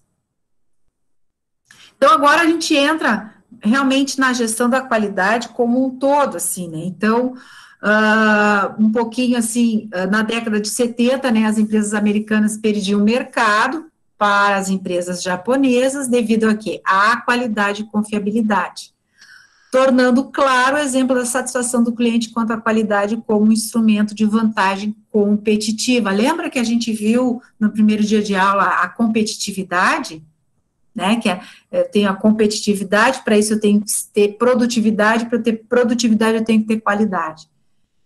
E era preciso vincular a qualidade à satisfação dos clientes e não ao atendimento só das especificações, né? Então, os americanos e os europeus, eles se prendiam mais às especificações do produto. Entregando o produto da forma da qual foi solicitado, eu estou trabalhando com qualidade. O Japão mostrou que não, né, que é mais, né? Eu não sei se eu contei para vocês um exemplo da mudança de cultura, mas ouvindo o cliente. Nos Estados Unidos, quando os japoneses quiseram introduzir os veículos japoneses, né, eles disseram que eles não eram competitivos, porque os carros japoneses eram pequenos, e os americanos estavam acostumados com aqueles carros mais compridos, né, enfim, você sabe, né, aqueles carros bem grandão. E não vai dar certo, porque o americano precisa de carro grande, porque o americano gosta de carro grande, é cultural isso. E o japonês, tudo bem, mas introduziu o veículo dele. E foi mudando a cultura da comunidade, da sociedade, fazendo com muito marketing e mostrando as vantagens de um carro menor, né? E realmente ele conseguiu uma grande fatia do mercado automobilístico. Então, ele derrubou uma cultura, imagina, trabalhando com qualidade, com foco no cliente, E as empresas americanas, né, elas dizem, não, o cliente já é meu, e eu digo o que o cliente quer. Quem viu o filme do Ford, lembra lá, né, que o filho dele queria mudar o modelo do carro, queria mudar de cor do carro, e o Ford dizia, não, que nem o meu carro não tem ninguém, eu só vou produzir isso, porque é isso que a população precisa, pode trocar o cliente pode pedir qualquer cor, desde que seja preto, porque eu só vendo preto, porque ele estava preocupado com custos, né, e aí, porque uma cor só fica mais barato, todo o sistema, né, e aquele modelo T2, se não me engano era T2, né, era bom, mas já estava ultrapassado. E aí, o que aconteceu? Os concorrentes adoraram essa ideia dele ficar com esse modelo, porque eles conseguiram lançar e crescer em cima da estagnação dele, porque ele não ouvia o cliente, né? Então, aqui, no caso, não é só se voltar às especificações, mas o meu produto realmente está satisfazendo, as 5 dimensões estão satisfazendo o cliente, né? Portanto, gestão da qualidade total baseada em é um sistema de atividades dirigidas a se atingir clientes satisfeitos, empregados.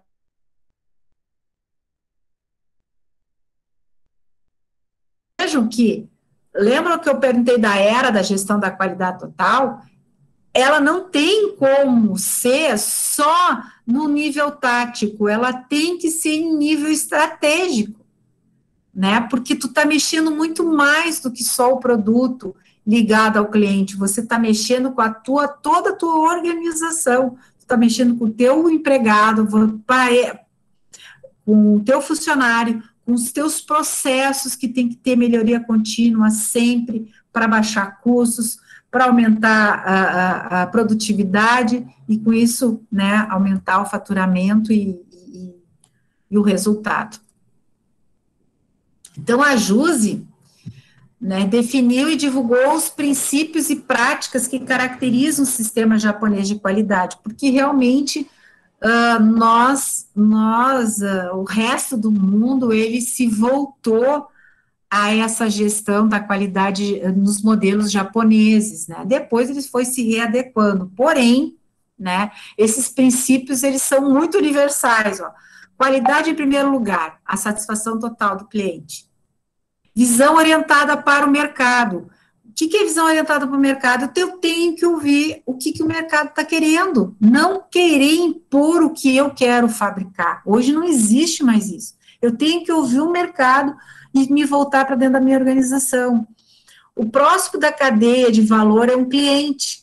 Isso ele está falando não só do cliente externo, mas do cliente interno da organização. Se todo mundo vê o processo posterior ao seu, como eu estou mandando o meu produto para o meu cliente, eu tenho que mandar o meu produto da melhor maneira.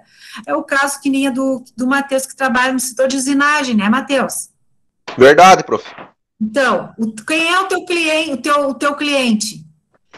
Os produtores rurais, prof. Que compram as... Tá, o que tu faz? Que peças que tu faz? Eu faço peças, prof, que vão ser utilizadas na montagem das semeadeiras, até nos autopropelidos também. Tá, então... Mas mais na máquina que eu trabalho é mais peça, tipo assim, que vai nas plantadeiras, para ser mais exato. Tá, então o que tu fabrica é uma peça que vai compor uma outra máquina, certo? Exatamente. Tá, qual é o processo posterior ao teu? O processo posterior ao meu, prof, no caso, ela sai da minha máquina, vai para o setor de pintura, ela é pintada, setor de expedição, para ser, no caso, separada nos lotes, que cada tipo de peça tem um número de peças que vai no lote, para daí ser enviada para a matriz para ser utilizada na montagem. Matheus, é muito interessante e é importante a gente ter que ver essa visão de que o que eu fabrico, quem é meu cliente? Meu cliente é o produtor. Mas na cadeia de valor, o teu cliente é o teu colega do setor de pinturas. Exatamente, professor. Agora, quando eu respondi, a senhora que eu fui me tocar disso aí. Tá certo. Exatamente. Se tu mandar peças ruins para ele, né, e ele primeiro que ele também vai olhar, né? E se ele pintar, imagina a peça que custou no teu setor e depois ainda agregou mais valor pintando para depois ser rejeitada. E às vezes acontece, prof, mas não que às vezes acontece por um... Claro, como a gente diz, ser humano pode acontecer de cometer erros, mas acontece da peça sair, mas é muito difícil de acontecer, que a história tem um controle de qualidade muito, muito grande. das peças. Mas às vezes acontece dela sair, ser pintada, passar por expedição e descobrir tipo, algum erro numa medida e coisa, num ajuste, que seria no caso, como no caso eu que sou operador, se no caso tarefa do operador, é lá na matriz, na hora que eles estão montando a máquina, dá problema. Acontece. E passa por todo mundo, mas ainda bem que alguém pegou lá adiante, né? E não foi para o cliente, não foi montada a máquina, né? Com aquela peça. Bom, vamos lá. Gerenciamento baseado em fatos. Foi o que eu comentei antes, né? Aqui a gente tira a emoção, tem que ser fatos e dados. Controle de processo. Controle da qualidade ainda nas fases de marketing e desenvolvimento de produto. Alguém queria comentar alguma coisa? Não? Priorização, atenção aos poucos, mas vitais. Quer dizer, a priorização aqui, gente, o japonês, assim, eu vou priorizar, eu vou dar atenção para aquilo que é vital. Eu não vou ficar perdendo tempo, ou pessoas chaves importantes, perdendo tempo com friulas. Deixa essas friulas para funções de segunda ordem. Tu tem que estar focado naquilo, né, que é realmente vital para a organização. É que nem você pegar um projetista, tem que projetar equipamentos de alta tecnologia. Não, mas agora aqui, ó, tu vai lá, arruma lá aquele portão eletrônico, projeta uma máquina lá, para o portão eletrônico lá da fábrica que está com problema, não sei o quê. Você está pagando um funcionário que tem uma missão super importante para ele desviar a atenção para um motor, deixa para alguém, né, um que está começando, ou para manutenção, mas não tira ele do foco. Né? Então, atenção aos poucos, mas vitais, né, a priorização. Ação preventiva para eliminar erros recorrentes. Prever, né? Prever, não deixar acontecer. Foi o exemplo do Robson. Preveu, né? Não uma corretiva, né? Respeito ao trabalhador, participação total. Na qualidade, todos têm que participar, todos têm a sua contribuição, todos podem dar a sua contribuição. Tanto é que as pessoas, quando elas não gostam de trabalhar assim, elas saem de empresas com esse perfil, porque ele não consegue se adaptar, né? Uma pessoa que é muito individualista, que não acredita nos demais, que só ele está certo, que só ele tem as melhores ideias, ele, num ambiente desses, ele não consegue se adaptar, né? Comprometimento da alta direção. E aí, sim, comprometimento da alta direção. Gestão da qualidade tem que ter o comprometimento, começa com o cara lá do topo. Né? As empresas no Brasil, então, começaram a adotar fortemente esses princípios japoneses nos anos 90. Veja, no início da década de 90, o índice de refúgio nas empresas brasileiras chegava a 100 vezes maior que as americanas e europeias e 1000 vezes maior que as japonesas. Pensem, nós em termos de gerar produto ruim, era um índice muito alto. Não era à toa que vinha um produto importado com um preço mais baixo, pagando imposto, pagando tudo, e como é que eles conseguiam preços mais baixos? Porque eles trabalhavam com eficiência e nós trabalhávamos no desperdício, porque como a gente tem fartura de muitos recursos, aí acaba-se tendo essa mentalidade, além de ter fartura de recursos, nós tínhamos a proteção governamental, que não deixava produtos externos entrarem e concorrerem com os nossos. Então, se eu não tenho concorrente, o cliente vai ter que pagar o valor que eu estipular. Agora, quando entra a concorrência, isso é que é saudável. A concorrência ela é saudável, por quê? Porque nos tira da zona de conforto e faz a gente correr a melhorar os processos, para a gente ser competitivo, né? Então, a partir de 2000, a gestão da qualidade total foi substituída pela gestão da qualidade, tá? Então, não se usa mais a palavra total, né? A gestão da qualidade já é suficiente, né? Qualidade total, controle da qualidade total, CQT, né? Todos esses termos, eles já são termos mais ultrapassados. E na ISO 9001, ele chama de Sistema de Gestão da Qualidade, né? Ele amarra em sistema ainda, né? Termos definidos relacionados à gestão da qualidade, então está aqui, ó, de acordo com a norma ISO 9000, 2015, o sistema de gestão da qualidade, a adoção de um sistema de gestão da qualidade é uma decisão estratégica de uma organização. Vejam, por quê? Porque a qualidade, ela já é discutida de forma estratégica, não é assim, não, é o Zezinho que tem que fazer. Não, ela já é vista como faz parte das estratégias, né? Que pode ajudar a melhorar o seu desempenho global e prover uma base sólida para iniciativas de desenvolvimento sustentável. E isso é um conceito novo. A ISO 9000, versão 2008, ela não tinha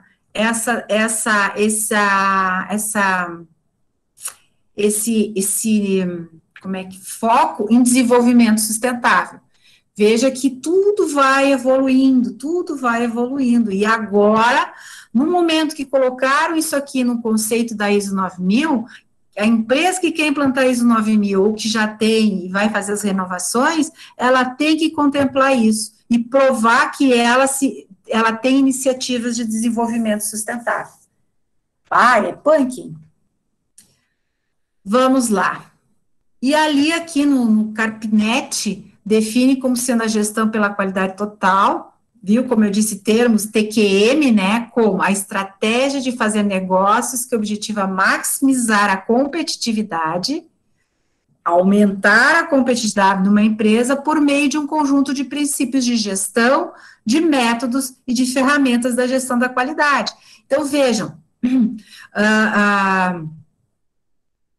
Carpinet, né, ele diz o seguinte: eu consigo melhorar a minha competitividade trabalhando com um conjunto de princípios de gestão, de métodos e de ferramentas, que são esses aqui. Conjunto de princípios, foco no cliente, ou valores, né, foco no cliente, comprometimento e envolvimento de quem? De todos. Melhoria contínua, foco em processo, sempre estudar o processo e melhorar o processo. Educação e treinamento. Né? Isso são os princípios e valores. Quais são os métodos? Daí você tem vários, PDCA, 6 Sigma, 5S, FEMEA, Benchmark, MASP, e tem outros ainda. E usando as ferramentas dentro desses métodos. Quais ferramentas? Gráficos de controle, diagrama de Pareto, causa e efeito, histograma, fluxograma, CEP, folha de verificação, 5W2H, entra tudo em ferramenta. Então, se a gente for ver como é que é um sistema de gestão da qualidade, eu só posso dizer que eu tenho um sistema de gestão da qualidade ou de gestão da qualidade se eu utilizo metodologias da qualidade. E eu só posso dizer que eu tenho metodologias da qualidade se eu utilizo ferramentas da qualidade. Entendem?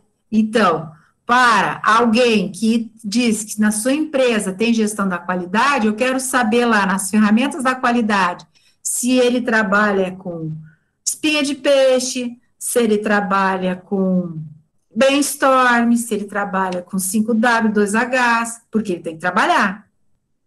Né? Se ele utiliza metodologias da qualidade, quais as metodologias? Ele utiliza FEMEA. Bom, no FEMEA diz lá que ele tem que fazer levantamento de dados. Como é que ele faz esse levantamento e fazer a estratificação desses dados? Utilizando folha de verificação. Entende? Então, não tem como a pessoa dizer que tem gestão da qualidade se ele não utiliza isso aqui. E se ele diz, ele está falando uma inverdade, né?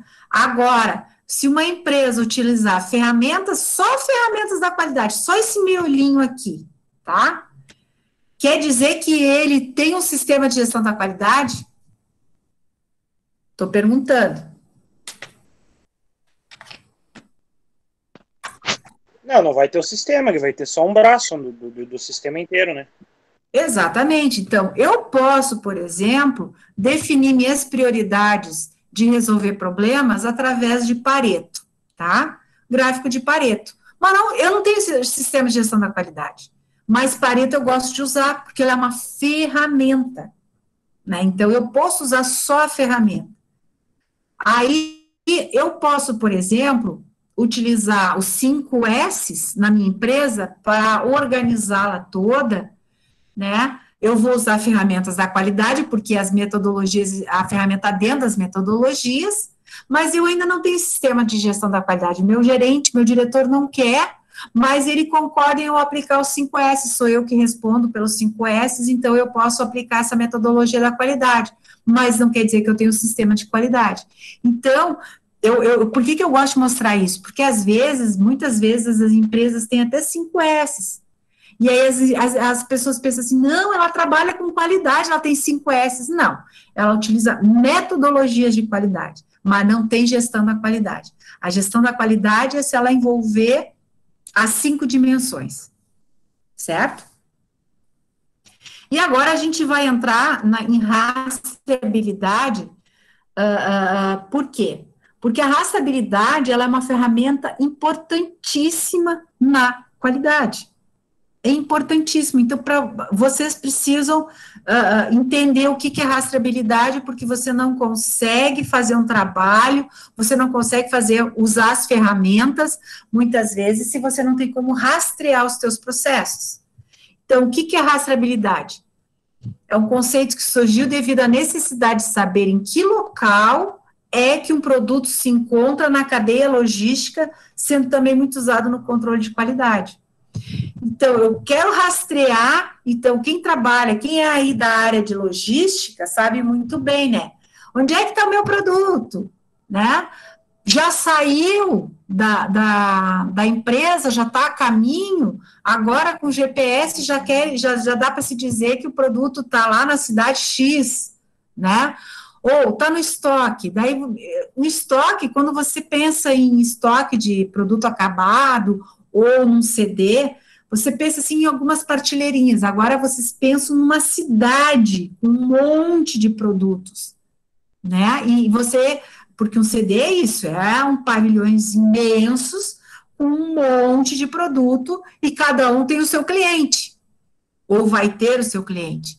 E o produto tem que ser encontrado e tem que ser entregue na hora certa, na quantidade certa, né? No lugar certo. Então, como é que eu vou rastrear? Eu tenho que saber endereços, eu preciso identificar isso. Como é que eu identifico? Eu posso identificar com código de barras, eu posso identificar com códigos que a própria empresa cria e tudo mais, né? Então, portanto, rastreabilidade pode ser conceituada como um procedimento que permite seguir e localizar os produtos desde sua produção ao longo da cadeia de comercialização mediante o registro. Então, saindo um pouco da logística de produto acabado, eu começo a me voltar para dentro da minha organização.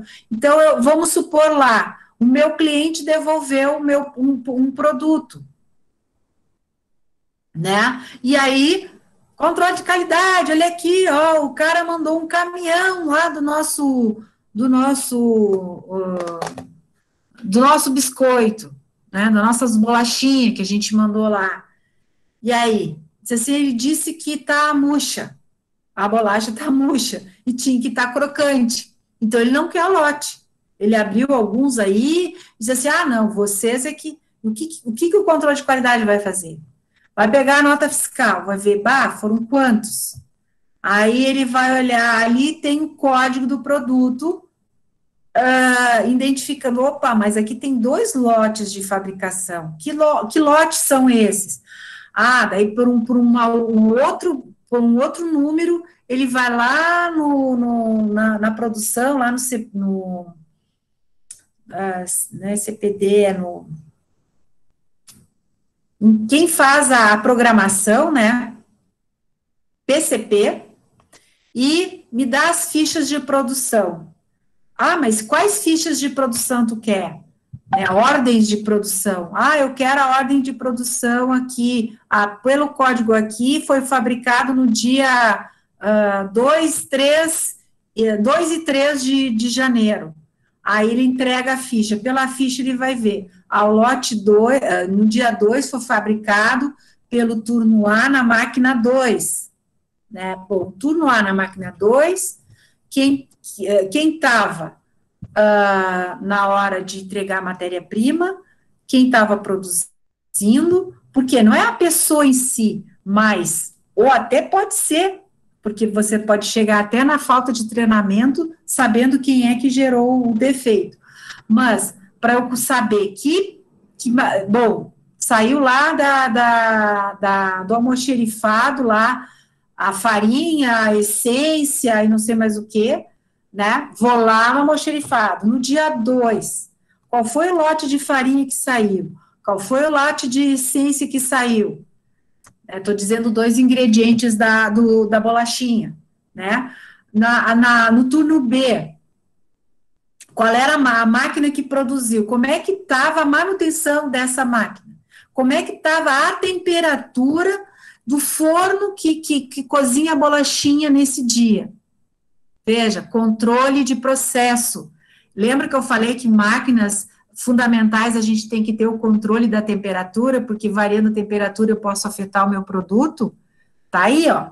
Aí ele vai ver, porque muitas vezes essas máquinas já fazem leituras automáticas, né? Elas são criadas e quando ela chega a uma certa temperatura, ela registra, enfim. E ele faz a leitura, ó. Tá aqui o problema, ó. A máquina estava com pouca temperatura, não deixou ela crocante o suficiente. Aí, quem estava naquele turno? Onde estão os registros que você fez o controle de qualidade por amostragem? Tá aqui os registros. Tá, tu fez a análise. Nessa análise, quais são as análises que são feitas? Bom, se o biscoito tem que ser crocante, tem que ter um tipo de análise para essa crocância, com certeza, né? Como é que estava o resultado dessa análise? Pois é, aqui faltou uma pessoa. Daí você vai... Isso é rastreabilidade. Agora, se não houvesse o registro, como é que você vai rastrear isso? Aí, por quê? Porque se tudo está certinho e alguma coisa saiu errado, é um problemão, porque como é que você vai descobrir onde é que está o problema? Né? Então, se está rastreado bom, eu vi que o problema da temperatura da máquina, então eu sei que ali é um problema. O controle de qualidade não fez a análise porque não tinha ninguém. Pô, ela deixou passar o problema. É diferente, né? O problema, eu sei que existiu e não houve, foi conferência para segurar o problema. Foi o que o Matheus deu de exemplo da peça. Passou por ele, foi para a pintura, foi na montagem, lá na montagem identificaram uma medida que deve ser milésimos, mas é o suficiente para não ajustar a peça aonde ela deveria de ajustar, né? Fala. Então, eu sempre posso dizer que é importante que haja registros identificando quem fez o serviço, seja ele serviço, produção ou comercialização dele, e os elementos que nele foram usados? Sim, sempre. Tá, mas e para ter uma boa rastreabilidade, eu preciso conhecer a minha matéria-prima? Claro, dependendo do teu problema, sim. A rastreabilidade, uma empresa que tem rastreabilidade mesmo, ela vai até o saco da farinha que foi naquele processo, naquela que a gente chama de partida, né? Porque a massa tu vai fazer num volume X, né? Eu faço de 200 em 200 quilos. Qual foram os sacos de farinha que foram naquela partida número 2, ou partida número 5, né? Tem que estar registrado, sim. Porque se, por exemplo, imagina se essas bolachas mataram alguém. ou levar ao hospital alguém, e você não tem esse controle. Imagina se você tem 2 fornecedores de farinha, qual deles que você utilizou para fazer aquela bolacha envenenada? Você tem que ter esse registro, né? Porque o cara da farinha, ele é coautor do ato, né? No momento em que ele me manda um produto contaminado. Porque daí, e aí eu também posso cobrar do meu fornecedor. Como é que eu vou cobrar do meu fornecedor se eu não registrei? Eu tenho 2 fornecedores. Eu não controlei quem que eu usei, eu chamo os 2. Olha, nós tivemos a devolução de bolacha aqui e é das farinhas de vocês. Daí o cara vai dizer assim, não, a minha não é, eu garanto. Não, como que tu te garante? Não, quando saiu com testes. Você fez algum teste quando ela entrou? Então, como é que tu pode dizer que é meu produto que está com problema? Entendeu? Mas então conhecer a matéria-prima em si, de onde ela vem, se torna uma asserção, uma enunciação, uma proposição da rastreabilidade? Sim, daí como é que a gente chama? Da profundidade da rastreabilidade. Entendeu? Você pode parar ali. Foi fabricado no dia tal pela máquina tal, tá? Parou ali a tua rastreabilidade, você não controla o teu fornecedor. Se você quiser se certificar pela ISO, já não serve. A ISO vai exigir que o teu controle comece pela matéria-prima. Em toda partida tem que saber qual foi o lote, qual foi o fornecedor, qual foi a pessoa que operou a máquina, tudo. Isso é rastreabilidade realmente de princípio. E aí, se o teu fornecedor de farinha não tem ISO, você tem que testar a farinha. Se o teu fornecedor tem ISO, você aceita o laudo técnico que o teu fornecedor fornece. Isso a ISO permite. Agora, se você não testar a matéria-prima principal das tuas bolachas, e você não tem um fornecedor com ISO, então você é negligente e você não merece e não vai ter o selo da ISO 9000. Porque você não garante a confiabilidade da matéria-prima. Entendeu? Entendi, prof. Os colegas entenderam? Sim, prof. Beleza. Bom, em termos práticos, rastreamento é saber o que o produto ou o bem, de onde veio a origem e para onde foi o destino. Né? Então, com isso, em vista a definição de rastreamento, exige 3 dados básicos. O produto necessita estar identificado para ser rastreado. Então, desde a minha matéria-prima, ela tem que estar identificada, e depois o produto intermediário tem que estar identificado, o produto acabado tem que estar identificado. A origem deve ser conhecida, de onde vem o produto que será rastreado. O leite, gente, o leite é assim. Hoje já tem rastreamento dos fornecedores, né? Eu já sei, tem empresas que do leite daquela caixinha, com aquele código de barras, eles sabem que aquele leite veio lá da propriedade X. O destino deve ser definido, para onde o produto será embarcado e enviado, né? Então, para tu rastrear, também tem que saber para onde que ele vai. Então, aqui, assim, informações, né? Rastreamento é um instrumento fundamental quando mundialização dos mercados comerciais torna muito difícil a identificação da origem da matéria-prima. Então, por isso, né, o que a gente chama de commodities?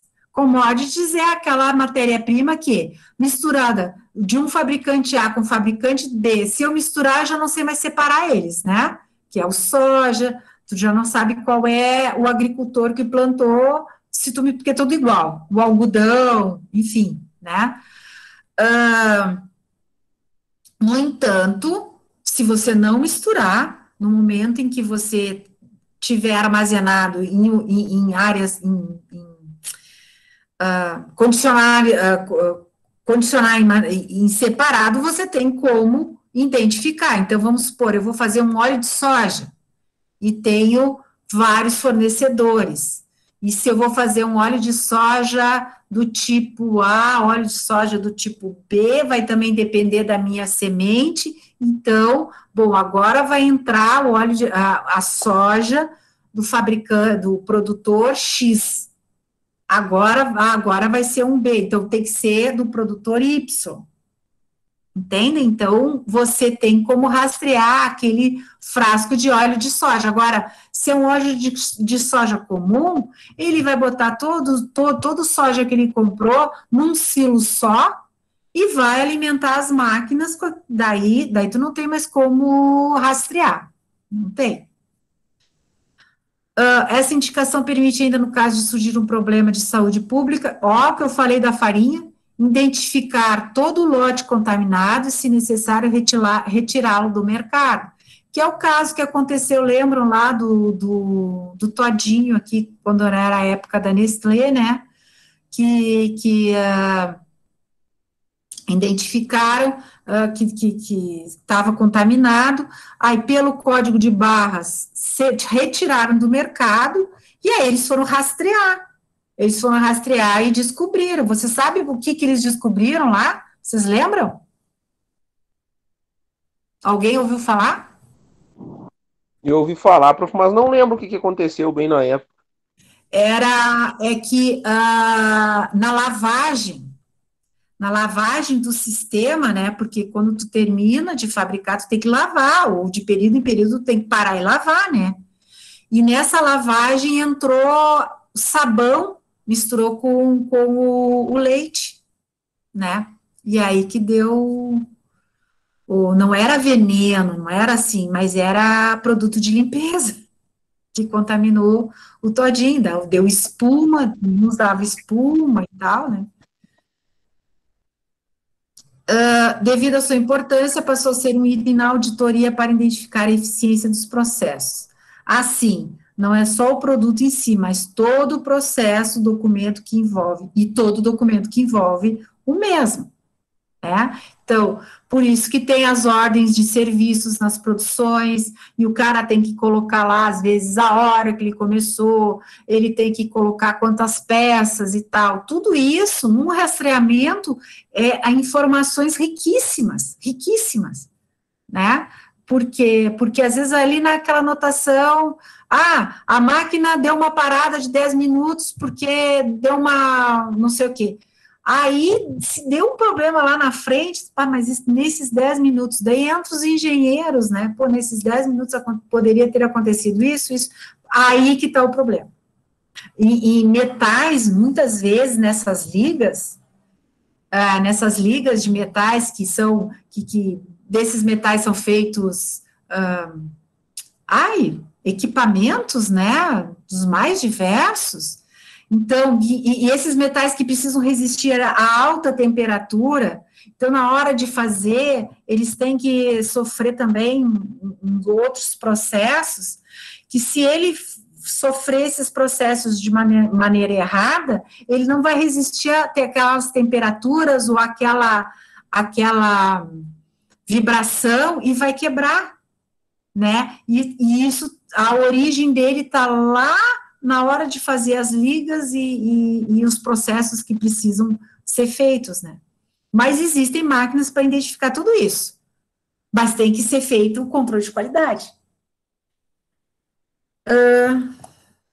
Aí eu botei aqui um exemplo, uma loja de cadeiras do escritório que recebeu uma reclamação de vendas de um lote de cadeira no modelo Comfort, por estar com o estofado mal costurado. Para saber mais sobre a cadeira, o setor de qualidade rastreou através do código de barras e identificou que o lote de cadeira do código tal foi vendido pelo vendedor Pedro em 10 de janeiro de 21 pela nota fiscal 0008. Foi fabricado no dia 15 de 12. Bom, com essa nota fiscal, veja, vocês vão ter que fazer um trabalho, eu já vou usar esse exemplo para dizer o que vocês não devem fazer, vocês têm que ser mais detalhados. Então, pela nota fiscal aqui, o controle de qualidade identificou o lote, né, e foi atrás e foi atrás e identificou o dia de fabricação, tá? Só que quando vocês fizerem o trabalho, vocês não vão botar só assim, isso, tem que explicar um pouquinho mais para quem não entende dos processos, se colocarem assim, é capaz de a gente não entender o que vocês querem dizer, tá? Então, foi fabricado no dia 15 de dezembro de 2020, no turno B pelo Roberto. Foi utilizado os tubos de aço inox pela empresa X e os estofados da empresa Y. Porque na ordem de produção, ele vai dizer que matéria-prima que ele usou, tá? Da empresa Y, onde, né, de estofados, onde, para este último lote utilizado, foi o número 52, controle interno. Então, essa empresa de estofados envia vários estofados, e aí ele pegou um lote desses estofados, então, o lote 52, meu controle interno. Se o controle de qualidade pega esse controle interno, ele vai ver qual é o lote referente que o fornecedor tem como seu controle, né? Então, com essas informações foi possível identificar quando o estofado foi comprado e recebido. Em posse das informações, foi feito contato com o fornecedor para verificar como será resolvido o problema. Assim, eu tenho como comprometer o meu fornecedor.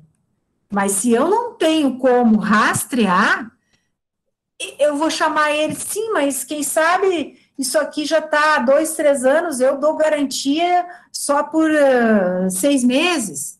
A linha já apodreceu, estava isso estocado há anos. Como é que tu sabe? Um outro exemplo, então, aqui é da pecuária, a rastreabilidade do gado, que é feita através desses brincos, né? De chip eletrônico. Que é acoplado nesses brincos aqui, ó, é acoplado um chip, né, nesses brincos, que é colocado na orelha do animal. Esse chip carrega toda a informação da vida do bovino ou bubalino, sua origem, alimentação, manejo de vacinas, quantas vacinas ele recebeu e etc., cujos dados são abastecidos por um programa de informações específico. A leitura dos dados ocorre por meio de um sistema instalado normalmente no curral, que identifica o animal quando esse encontra-se presente, tá? Isso também foi só um exemplo que eu trouxe para vocês. Esse chip aqui, ele tem toda a vida do cara, quer dizer, do animal, né? E por que é importante saber isso? Porque se eu quero vender, no caso, se for vaca, o leite da vaca, o meu cliente, que é as empresas de leite, né?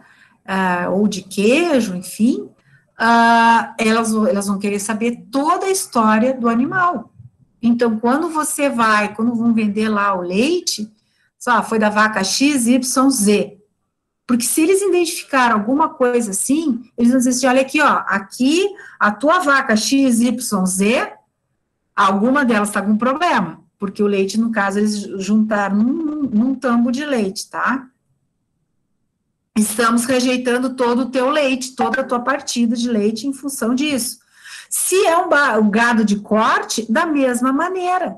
Por quê? Porque só vai exportar se tiver processo de rastreabilidade, senão ele não tem como exportar. Não existe país que aceite sem um processo de rastreabilidade. E aqui, então, a gente entra na atividade semipresencial, certo? Que é o quê?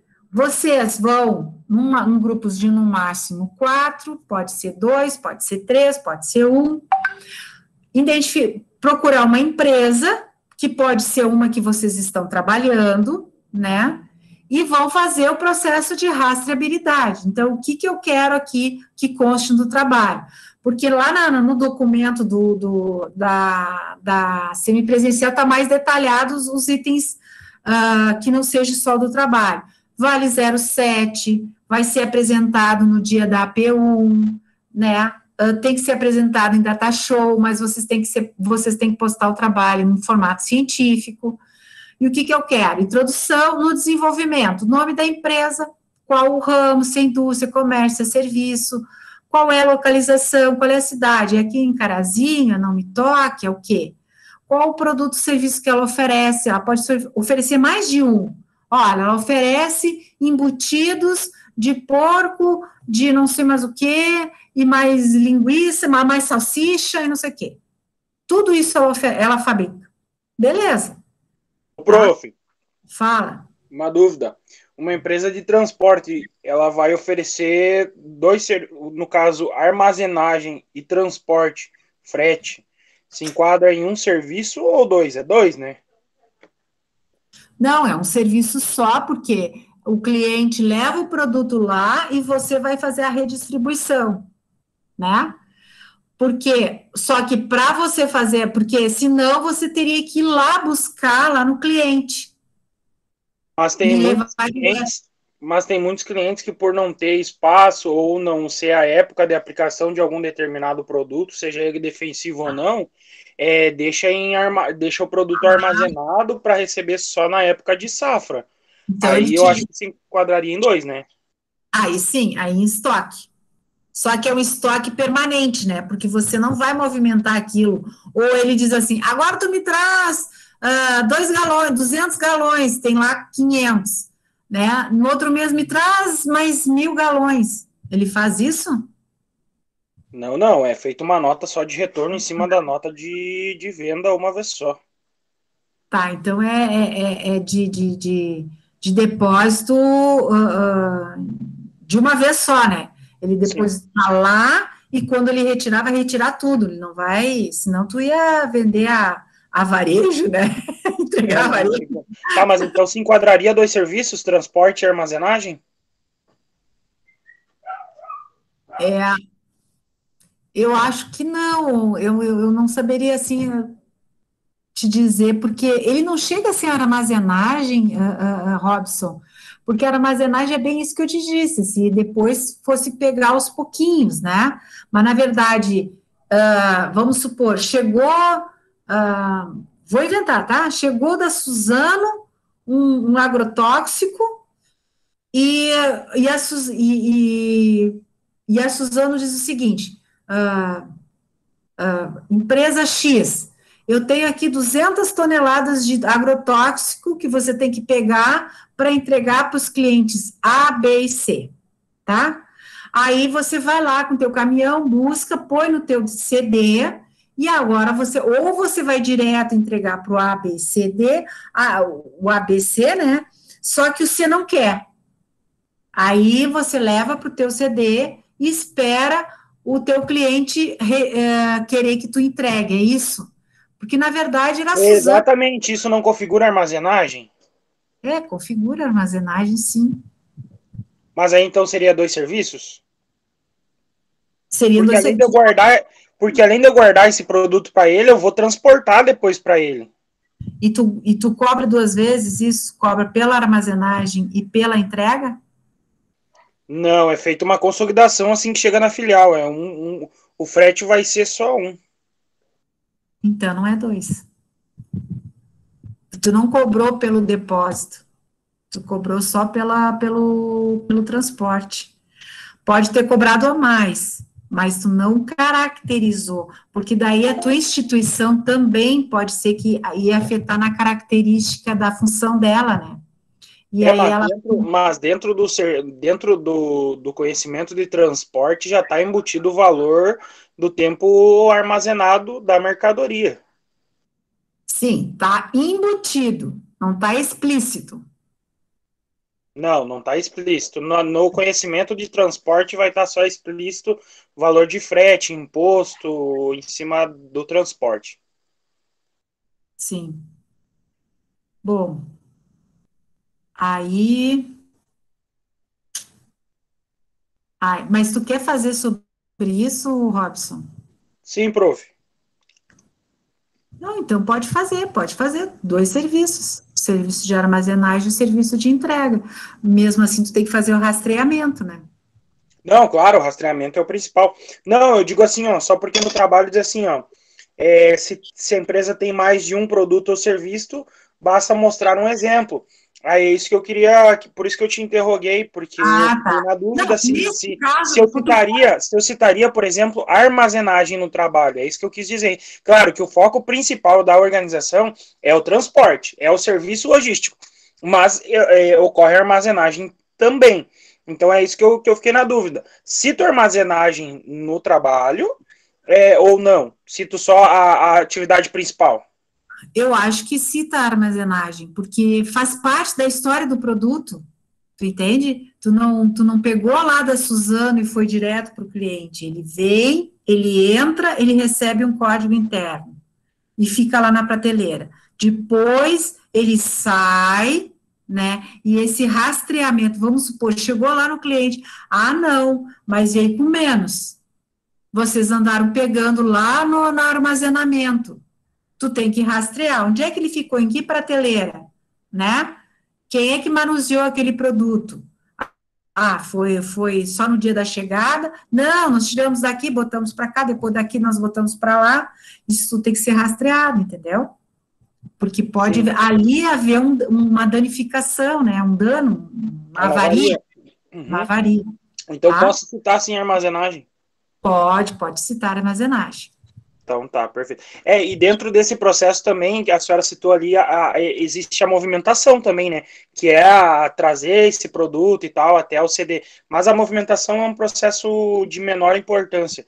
Seria mais esses dois mesmo. Então, beleza. Obrigado, viu, prof? De nada. Bom, qual o produto ou serviço que ela oferece? Quais os clientes que ela atende? Mas por que clientes? Porque vocês estão fazendo uma apresentação, a gente tem que entender o contexto para entender a importância da rastreabilidade, né? Que nem o Matheus falou lá, meus clientes são os agricultores, então os agricultores, se tu faz uma coisa específica, os agricultores no setor de sei lá, de soja, especificamente, né? E como é o processo de rastreabilidade das evidências? Bom, então, você pode começar do fim para o início ou do início para o fim. Para fazer uma peça fundida, a gente primeiro começa o pedido, né? O pedido de quantas peças, daí disso gera uma ordem de fabricação. Nessa ordem de fabricação tem um número ali, né? O que consta na ordem de fabricação? A quantidade de produto, o turno que foi feito, um não sei o que, não sei o que, não sei o que. Depois essa ordem de fabricação, terminado essa ordem, essa fabricação, o produto vai para o outro setor, esse outro setor vai registrar na sua ordem de fabricação, ou a ordem de fabricação acompanha a peça, o lote de peças, aí ele é pintado ali, ele é registrado isso, né? Passa por uma nova avaliação da qualidade, e daí a qualidade registra isso, é verificado isso, depois vai para o setor de não sei o que, se houver outro setor, se não vai para a expedição. Na expedição, então, gera a nota fiscal, porque é uma nota interna, né, porque vai para outra filial, né, Matheus? Não sei se o Matheus ainda está aí. Mas isso enfim, mesmo. Né? Então, é uma nota interna, daí vai a nota interna, chega lá no próximo cliente, que é a montagem, né? E como é que essa peça é inserida na montagem no sentido documental? Entendeu, Matheus, mais ou menos como é que tem se fizerem da tua área de trabalho? Sim, prof. Era isso que eu ia perguntar para a senhora agora, prof. No caso ali, nome da empresa, eu posso, no caso, fazer uma empresa fictícia e colocar, no caso, como é o exemplo, eu vou fazer no caso sobre a empresa que eu trabalho, mas se eu optar por não colocar o nome dela, eu posso criar um nome fictício e detalhar os processos dela? Exatamente. E a documentação, que vocês vão tirar uma foto e colocar, vocês podem tirar todos os logos, tapem os logos, né, para ela não aparecer, porque o que a gente quer saber é como que tá os dados distribuídos. Porque assim, hoje, por exemplo, Matheus, tu está trabalhando numa empresa grande, onde isso já foi criado. Amanhã, de repente, você monta a sua própria empresa ou vai trabalhar numa empresa pequena como gerente, e você tem que implantar. Então, você sabe como fazer. porque aqui, na universidade, te proporciona isso, ou ter pelo menos uma vez acesso ao formulário desses. Eu não digo tu, mas outros colegas que não têm acesso a isso, né, e vão ter que implantar. Opa, mas eu vi que um formulário tem que ter isso, tem que ter aquilo, entendeu? Uhum. Bueno, fala. Outra pergunta, é meio parecida com a do Matheus. No científico, eu creio que seja só a senhora que lê e esse trabalho não é divulgado. Eu posso usar os dados reais, como o nome da empresa e tal, e no slide usar um fictício? Exatamente. No slide, sim, porque ela está sendo gravada, né? Eu até gosto, digamos, de usar o real no documento. científico, que é o que a senhora lê, porque ele traz mais evidências, ele traz mais realidade, e às vezes ele dá mais credibilidade ao trabalho e até o fácil entendimento, né, na hora da leitura. Então eu creio que isso até agregue na própria nota, não sei se é sim ou não, mas eu acho que ele traz mais verdade para o trabalho. Sim. Então, e daí no outro, já como é para mais pessoas, é gravado e tal, aí sim a gente faria fictício em relação à apresentação. Pode ser assim, então? Pode ser assim, sem problemas. Beleza, obrigado. Se a empresa, então, tem mais de um produto ou serviço, basta mostrar um exemplo, deve constar como é controlado e registrado desde a sua criação, produção, entrega ao cliente, ou o que a empresa tiver de controle, isto é, se o cliente reclamar, como a empresa faz o processo inverso para identificar aonde houve o problema, né? Como quem produziu, realizou o serviço, que data foi feito, o turno, a matéria-prima utilizada, enfim. Como eu já tinha dado outros exemplos. Certo, pessoal? Dúvidas, comentários, perguntas? A apresentação vai ser dia 16 de abril e a data de